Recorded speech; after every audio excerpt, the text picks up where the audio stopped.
Makanya kata Ibnu Hajar Al Asqalani penyarah kitab Bukhari, yaitu disebut kitab apa, Fathul Bari Bisyarhil Bukhari, itu beliau ngendikan salasun mangkunna fihi wajada halawatal iman. Tiga hal ini kalau kamu tahu, kamu merasakan, akan menemukan manisnya iman. Itu kata Syekh Ibnu Hajar Al Asqalani, ngendikannya begini, wa hadza huwa al musamma bil iltizat al aqli. Saya masih ingat, ini yang dinamakan kenyamanan secara berpikir. Jadi halawatal iman menurut beliau adalah orang yang sampai ke rutbatul iman, ke derajat iman karena kekuatan berpikir. Misalnya begini, kamu bisa tidur gak kira-kira kalau dipaksa oleh satu ideologi yang jadi Tuhan tuh Fir'aun. Dia lahir di bumi, punya bapak, mbah-mbahnya gak Tuhan, yang mulai Tuhan ya Fir'aun itu. Karena dia Tuhan maka dia pencipta mbah-mbahnya, padahal dia datang terlambat. Itu otak kamu paksa nerima itu tuh gak bisa nerima, karena aneh, Tuhan kok datang terlambat. Fir'aun itu Tuhan, tapi lahirnya sama wujudnya dulu bumi yang dituhani. Mesti kamu kan balik loh, podo-podo pangeran atau bumi ini, tidak Fir'aun kan gitu. Nah, beda dengan akidah Islam. Akidah Islam itu yang membuat kita bisa tidur nyaman, merasakan halawatal iman, karena alam raya ini diciptakan oleh zat yang lebih dulu ketimbang alam raya ini.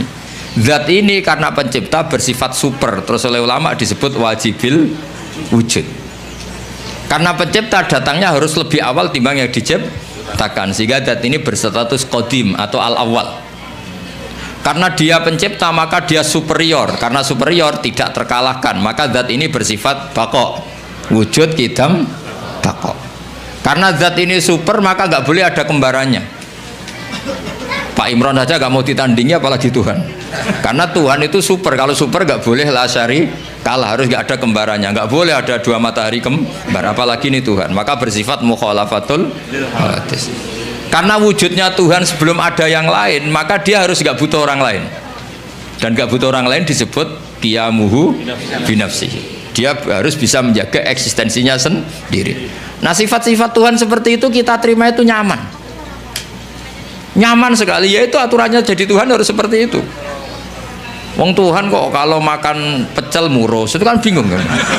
Misalnya Fir'aun kira-kira kebanyakan pecel Madiun, daerahnya Pak Imran itu ya mules. Kalau mules diobati, kalau diobati terus sembuh. Wah, tadi Tuhan lemes sekarang sudah sembuh. Bingung kan kita punya Tuhan seperti itu. Bingung nggak kira-kira kalau punya? Terus kalau ada orang masalah, jangan sekarang lapornya, Tuhan masih tidur. Pusing nggak? Punya Tuhan masih, semua masalah di cancel karena Tuhan baru sakit. Kalau HP-nya hilang juga nggak tahu nyari di mana, itu kan bingung semua. Bandingkan Tuhan menurut versi Islam, Allahu la ilaha illa huwal hayyul qayyum. Tuhan itu siapa? La ta'khudhuhu sinatu lana, nggak mungkin tidur, nggak mungkin kantuk. Nah, sifat-sifat seperti itu namanya al-hujjat wal barohin. Kita punya logika yang kelima tentang menemukan Tuhan. Nah, yang seperti ini tuh pasti ja'al haq. Jika saya pernah ditanya, saya ini karena ngajar di Jogja, di daerah akademisi, Pak, suatu saat kalau ada perbandingan agama, boleh enggak? Saya bilang boleh, yang penting enggak perbandingan pemeluk agama. Karena kalau Islam dibandingkan non-Islam, pasti yang menang Islam. Liyudhirahu ala dini kulli. Makanya dulu masyhur itu ada perdebatan Ahmad Didat sama seorang non-Muslim antara Tuhan Allah dan Tuhan yang lainnya. Itu banyak mahasiswi dari Swiss, dari Swedia bilang sepertinya Tuhan Anda lebih menarik, karena disifati Tuhan Islam adalah sebelum ada alam raya ini tidak ada kembarannya, tidak ada macam-macam, pokoknya tidak ada yang salah. Sementara Tuhan yang lainnya lahirnya di bumi, ada tanggalnya, pernah kecil, mungkin pernah kalau jalan jatuh, mungkin pernah macam-macam, sehingga nggak meyakinkan berstatus sebagai apa? Tuhan. Nah, kalau kamu cara beriman seperti ini, namanya sudah ja'al haqqu wa zahaqal batil. Maka harus dibedakan Islam dan orang Islam. Kalau orang Islam mungkin di daerah yang mayoritas Muslim, copetnya juga Muslim, nanti koruptornya juga Muslim, sehingga nggak bisa dibanggakan Muslimnya.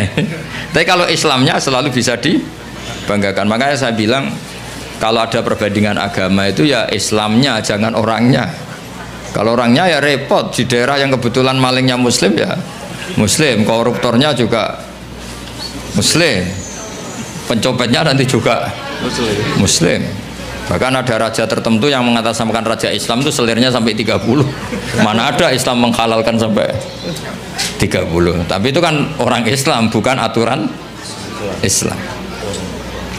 Nah itu kan repot. Nah sekarang yang kita sesali kajian agama atau perbandingan agama itu yang dikaji itu orangnya, sehingga kita sering kalah. Misalnya nyuwun sewu beberapa negara tertentu yang mengatasnamakan negara Islam sering perang, terus itu dianggap cerminan Islam, padahal Islam rahmatal lil alamin. Tapi kalau orang Islam yang tidak rahmat ya banyak yang selalu suka mendolimi orang lain. Maka kita harus hati-hati mana perilaku seseorang dan mana itu Islam.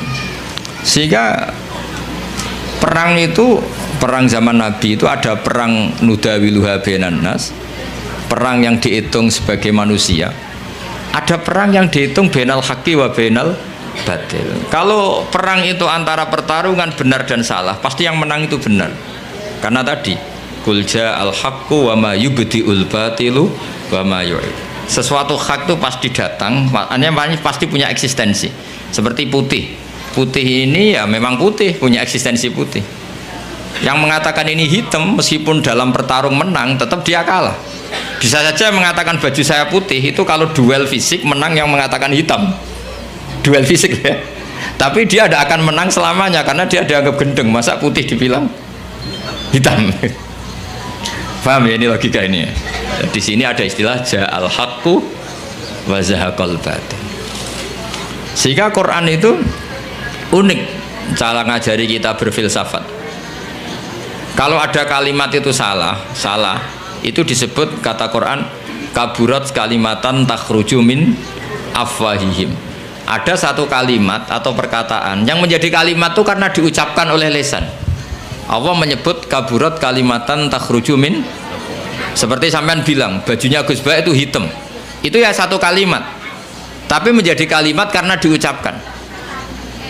Tapi iyakuluna illa kadiba, kalimat itu bohong, wong putih kok dibilang hitam. Ada kalimat yang memang menunjuk musamanya. Kalau dalam ilmu mantek, kalimat yang menjadi kalimat karena menunjuk hakikat, itu yang kalimatu hakin. Seperti orang yang bilang baju Gus Ba itu putih, dia menjadi kalimat karena mengatakan sesuatu yang sesuai kenyataan.